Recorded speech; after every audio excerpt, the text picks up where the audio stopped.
And now for the radio program that has rated tops in popularity for a longer period of time than any other West Coast program. And I'll tell you why. It's the mystery program that is unique among all mystery programs, because you know who's guilty. You see his every move. You know his complete plans, even his innermost thoughts. Yet the final curtain always brings a startling surprise in the Signal Oil program, The Whistler.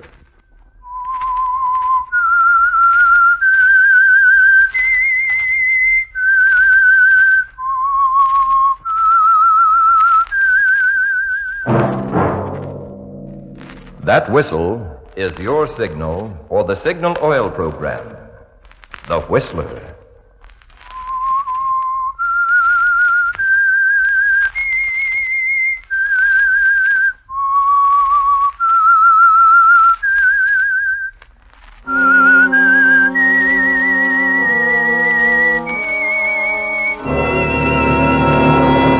I am the Whistler, and I know many things, for I walk by night. I know many strange tales hidden in the hearts of men and women who have stepped into the shadows. Yes, I know the nameless terrors of which they dare not speak. Yes, friends, it's the Whistler for the tops in entertainment. And for the tops in gasoline quality, it's Signal. It takes extra quality, you know, to give you extra mileage. And Signal is the famous Go Farther gasoline.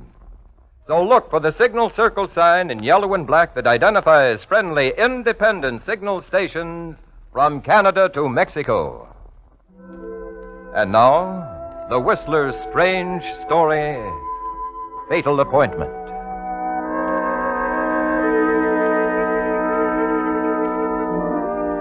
Lee Brand was a happy man. There was a spring to his step as he crossed the front terrace of his palatial summer home at Carmel. At the door, he paused and looked back over the vast estate, silently congratulating himself on the business deal he had just completed. It was the biggest thing that had ever happened to him, big enough to provide all the money he would ever need. It would make it possible for him to drop his business identity with the gang in the city as Lee Brand and maintain social life here at Carmel as Julius Belmont, wealthy retired businessman, and the man his daughter had always believed him to be. But as Brand ran through the whole story in his mind, he suddenly realized it was actually Paul Elliott's story right from the beginning. And that was on a July night a little less than 2 years ago, when Brand and one of his men were driving across the Sacramento River. Their headlights picked up the figure of a man standing on the railing. Hey, look at that guy. Is he going to jump? Huh? Good Lord. Speed up, Dave. Pull over there, fast.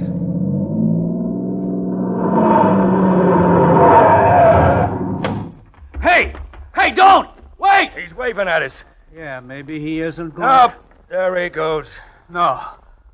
That wave was just goodbye. Guy must be screwy when he gets Get going, Dave. Down the ramp to the river. We'll pull him out. What? Come on, hurry, hurry!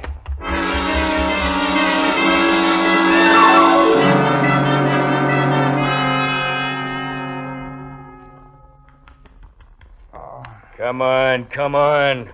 You're okay, buddy. What? Where am I? You're in my apartment. We pulled you out of the river. You decided to take a little swim, remember? Oh. Well, I guess I should thank you, gentlemen, for saving my life. It was his idea, not mine. His? The name's Lee Brand. Yours? Why, it's... Oh, what's the difference? It's Elliott. Paul Elliott. Any relation to the Elliots? Yes. The favorite son. The black sheep they always thought was so white. You weren't giving yourself much of a chance to change. Not that way. I wasn't looking for chances. I'm not a gambler, Mr. Brand. I wonder. Just how bad is it, Elliot? Anything a little time and money could mend? Look, you pulled me out back there. I said thanks, even though I don't appreciate it. But you don't look like Santa Claus, Mr. Brand. And your friend here... Listen, we can push you back in, brother. In fact, I think Never it's a mind, good... Dave. What's there to hide, Elliot? Your life history would have been all over the front pages tomorrow. Yes, I suppose. Only when you get into a jam over 50,000 in funds that belong to your own family. You don't like to talk about it. No, is that why, is it? Well, I asked you a question a moment ago. How much money, how much time? I mean, to get things straightened out. All the way. It's not that easy. Besides, what's the catch? No catch. You see, I am a gambler, Elliot. It's my business. And I've never seen a situation yet that I couldn't rescue something out of.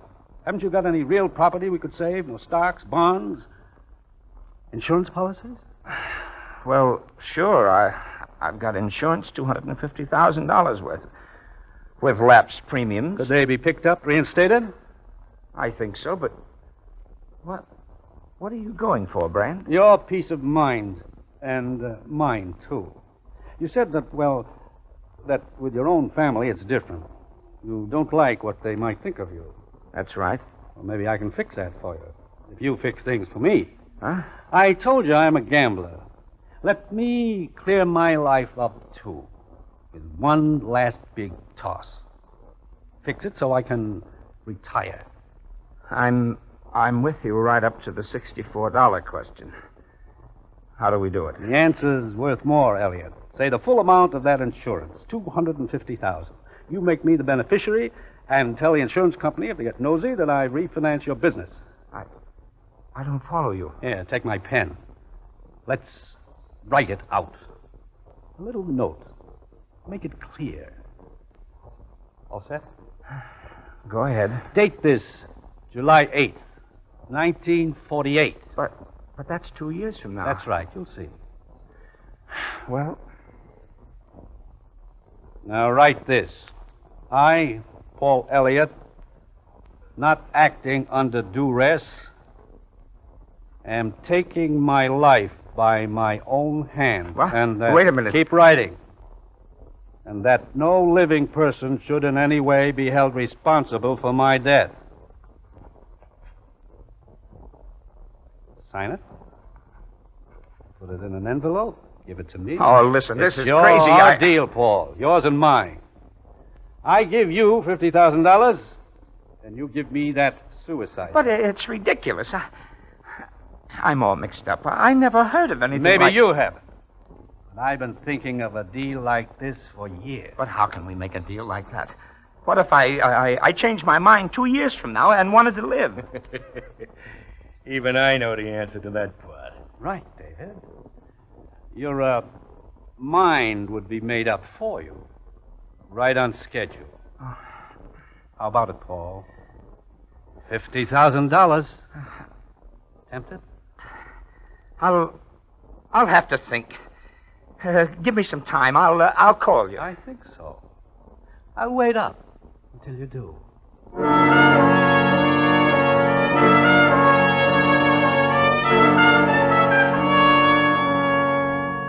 It's a strange, frightening proposition, isn't it, Paul? $50,000 tonight, simply by signing your name to that little note in your pocket. A note that says you died by your own hand.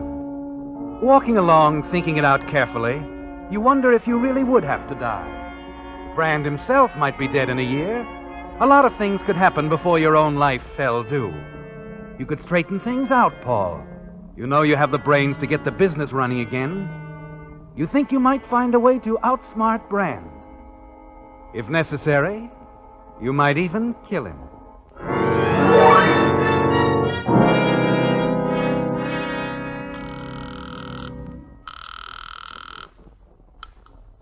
Hello? Brand, this is Paul Elliott. I thought so. What about it, Paul? What have you decided? It's a deal. I'll sign the suicide note tonight.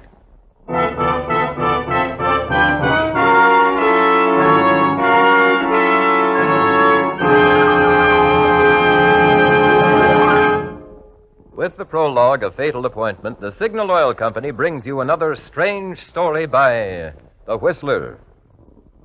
But now, since this is travel season, I'd like to pass along a tip to you drivers. Wherever you travel throughout the Pacific Coast states, from Canada to Mexico, you'll discover that Signal is known as the Go Farther gasoline.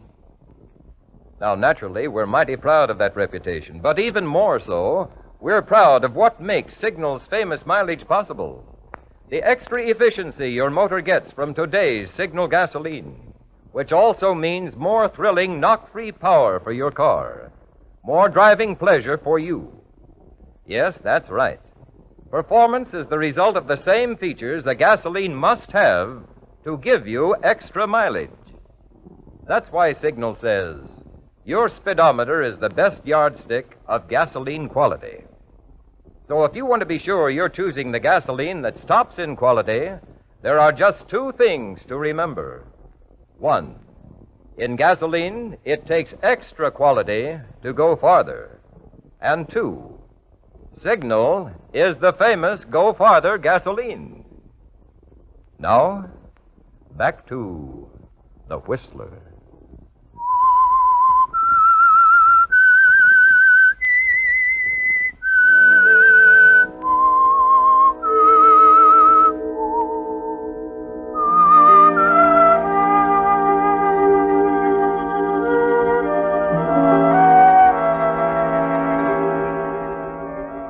Time has moved swiftly, hasn't it, Paul? Since the night you met Lee Brand, the night you tried to commit suicide and Brand pulled you out of the river.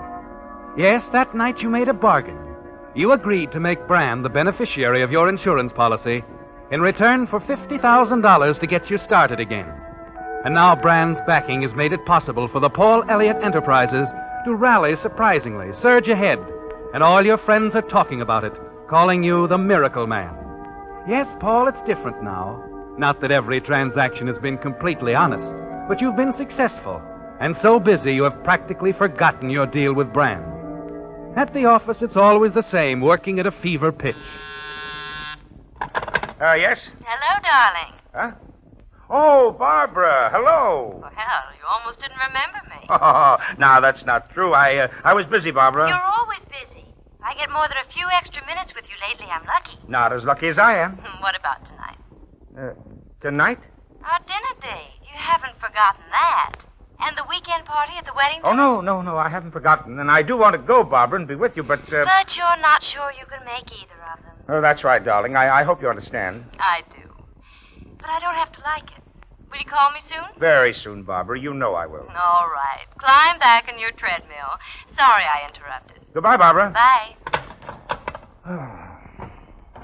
Morning, Paul. Oh, good morning, Dick. Hey, you look and sound a little down, old man. When are you going to take that vacation? Oh, that's your idea. Well, it's your health. And here's something that says we can spare you around here for a while. Oh? The latest audit. You've got the company in good shape, mister. Here, take a look at this report. Why, with the deals we have set, we'll be counting profits for 6 months at least. Can't miss. I hope you're right. Really, Paul, you've done wonders. And all of it in exactly 2 years. 2 years? Almost to the dot. It's July 7th. You know, I thought it was still June. Hey, look, Paul, there's such a thing as concentrating too hard on one thing. I still think that a vacation... Yes. I'm definitely going to take some time off, Dick, and right away. Say, are you feeling all right? Of course. Why, what's the matter? I'm asking you. First, it's no vacation, positively. Now you've practically got your bags packed. Well, can't a guy change his mind? I suppose, but... Paul, is there anything wrong? Anything I could help you with? Why, no. There's not a thing wrong, Dick. Not a thing in the world.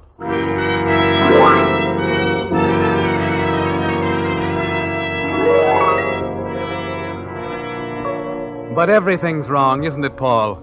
It's a shock to realize that your time is up, and you haven't long to live if Brand keeps his bargain with you. There just isn't anything you can do, not now anyway. You decide to keep your date with Barbara, and later that evening at the Weddington party, you wander out on the terrace and stand there looking out over the spacious grounds. Beautiful out here, isn't it, Paul? Yes. Paul, Yeah? what's wrong with us? Wrong? I didn't know that there was I'm anything... young, healthy, and at least fairly attractive. I'm also very much in love with you. Barbara, And I think you're in love with me. Of course I am, Barbara.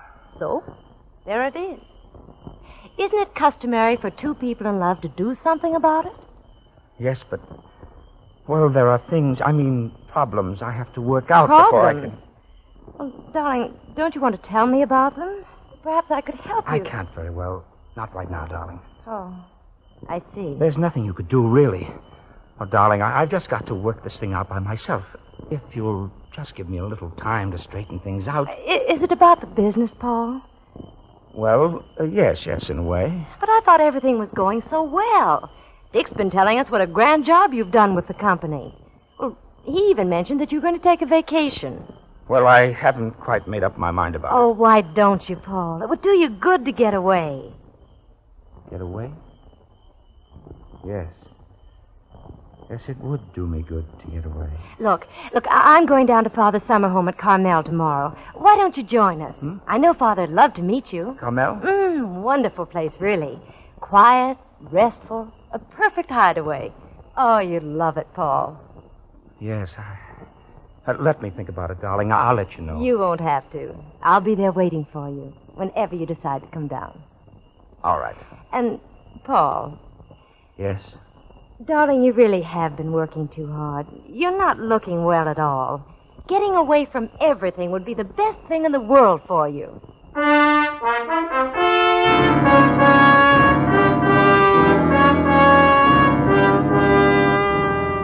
Barbara has given you an idea, hasn't she, Paul? Yes, you do need to get away. As far away from Lee Brand as possible. But Carmel isn't far enough, is it? Shanghai, Buenos Aires, perhaps. Yes, that's much better. And it's the only thing you can do. The next morning, you hurriedly pack a suitcase. And as you're about to phone for a taxi... Oh, yes? Mr. Elliott? That's right. Bill Adams. I'm with the Atlantic Life Insurance Company. Just making a routine check on your policy. My policy? Uh-huh. Why, is something wrong? No, nothing wrong. As I said, it's just a routine check. About the change of beneficiary you made a couple of years ago when you named Mr. Brand beneficiary of the full amount of $250,000.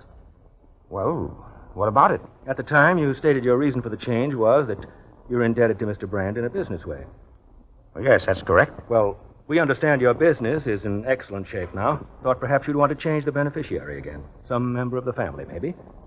Oh. Come in, won't you, please? Of course.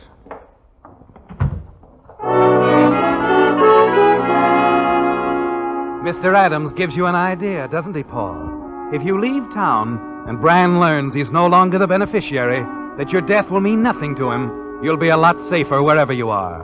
Things look brighter now, don't they, Paul? And you're almost hospitable as the insurance man enters your apartment. Sit down, please. Thanks. You know, it's funny you should drop in, Mr. Adams. I've been thinking about my insurance policy. Oh? It would be perfectly all right if I changed beneficiary again, wouldn't it? It's up to you. Well, could you do it right away? Well, yes, I suppose so. Have to check with my boss. Your boss? Yeah.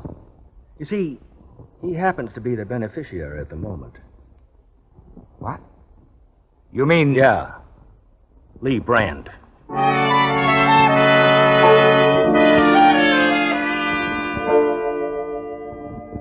You realize now how useless it would be to try to change the insurance policy, don't you, Paul? And you realize, too, that running away is now out of the question. From now on, Brand will have you watched every minute. You're trapped. There seems to be no escape from Brand. And your date with death. But you're not going to give up, not just yet. There's Barbara. Somehow you feel she'll be able to help you. She's in love with you. She'll do anything for you, won't she, Paul?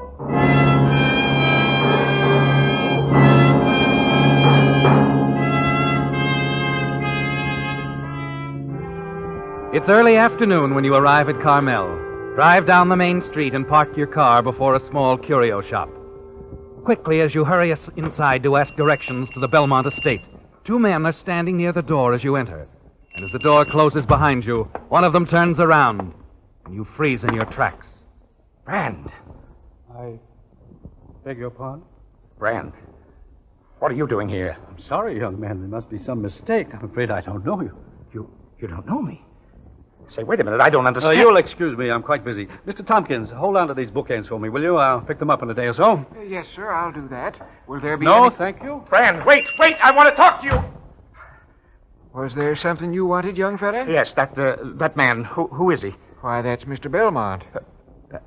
Belmont. Julius Belmont. Lives out there at the beach. He and his daughter just drove up from the city today.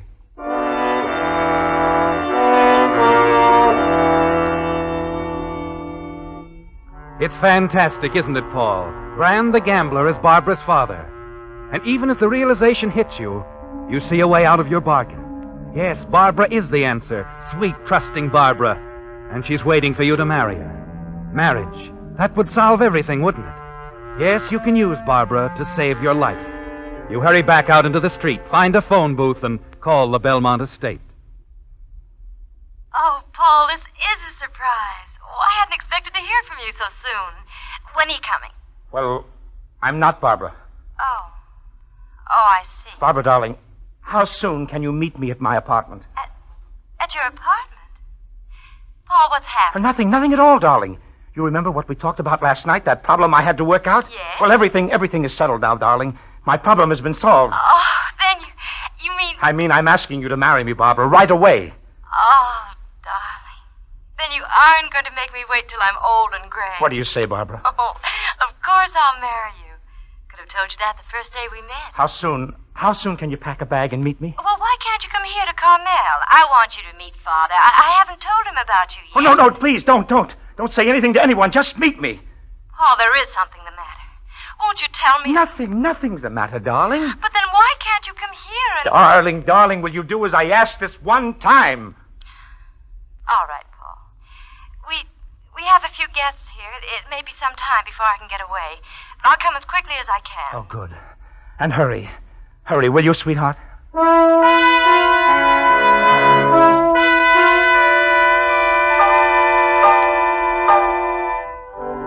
Yes, your problems are over now, aren't they, Paul? And you wonder what Brand, alias Mr. Julius Belmont, will say when he discovers that you've married his daughter. It'll be too late then for him to do anything, and you'll be freed. You hurry back to town to your apartment and wait for Barbara. And then shortly before 7 that night. Oh, Barbara, I thought you'd Hello, Elliot. Brand. Mind if I come in? What do you want? It was a bad mistake you made, Elliot, prying into my private affairs. Look, Brand, I didn't mean I to... don't know how you found out or what, but you shouldn't have come down to Carmel, Elliot. You shouldn't have found out I was Julius Belmont. Oh, wait a minute, What are you doing? Recognize this piece of paper? It's your suicide note, Elliot. Brand, listen to me. I still have another day. Give me a break. I can't take any more chances. Well, then give me a chance to explain. Sorry, kid, but I'm through gambling. It's all over.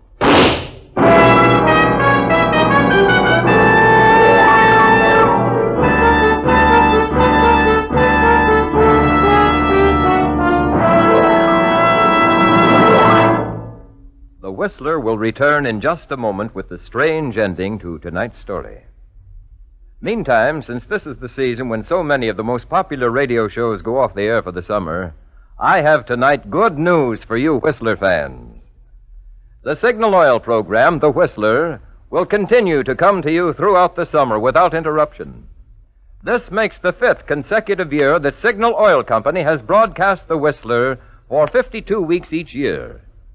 What's more, if your vacation travel should take you into other Pacific Coast states, you can still enjoy your favorite mystery, because Signal Oil Company broadcasts The Whistler on 16 CBS stations throughout 5 Pacific Coast states. For the nearest Columbia station, wherever you happen to be, just consult the handy radio log in the new Signal road maps, which are yours for the asking at all Signal stations. So this summer, when you want the tops in radio entertainment, we hope you'll continue to tune in The Whistler. And when you want the tops in gasoline quality, we hope you'll turn in to a Signal service station and fill up with Signal, the famous Go Farther gasoline. Now, back to The Whistler.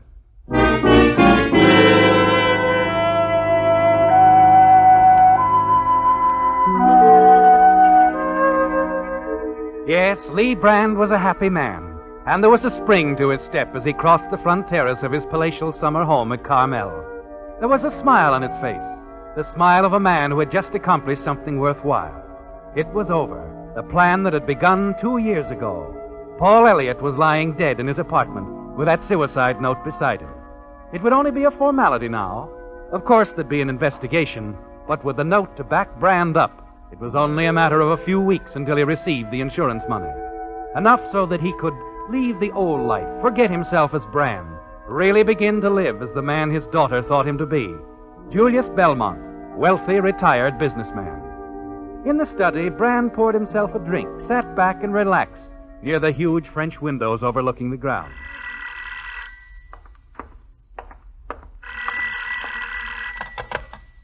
Hello? Lee, Dave. I've told you never to call me here, Dave. This is important, Lee. Got a tip. Somebody told the cops they saw you leave Paul Elliott's apartment. They'll be around to talk to you. That's all right. I'm ready for them. But when they find out you're the beneficiary of his life insurance, $250,000. You're forgetting that this was suicide, Dave. Yeah, I know, but... Well, I just wanted to let you know, that's all. Thanks. There's nothing to worry about, Dave. Nothing at all. That suicide note was written in the deceased's own handwriting. Lee Brand was sure he had nothing to worry about. All he had to do was wait, let the investigation take a natural course. But as he dropped the phone back onto the hook... Dad. Oh, Dad. Barbara, what's the matter? He's dead. He's dead. What? Well, who's dead, Barbara? What are you talking about? Paul Elliott. Oh, Dad, we were going to be married.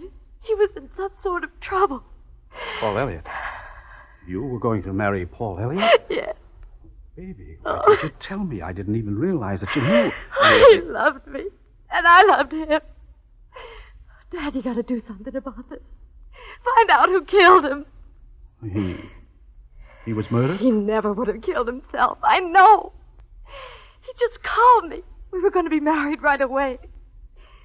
I know they wanted to make it look like suicide, but... I don't understand. Whoever killed him left a note. A suicide note. The police might have believed it, but I didn't. And now they'll find the murderer. Barbara, what did you do? I burned it before the police got there. I burned the suicide note.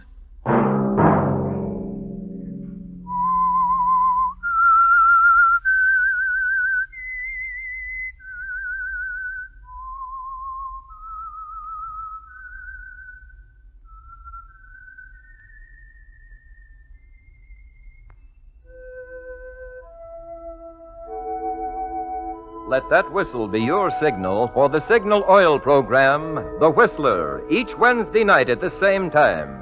Brought to you by the Signal Oil Company, marketers of Signal gasoline and motor oil and fine quality automotive accessories. Signal has asked me to remind you, to get the most driving pleasure, drive at sensible speeds, be courteous, and obey traffic regulations. It may save a life.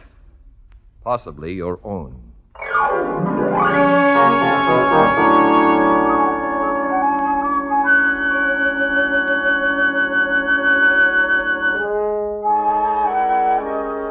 Featured in tonight's story were Wally Mayer, Herb Butterfield, and Doris Singleton.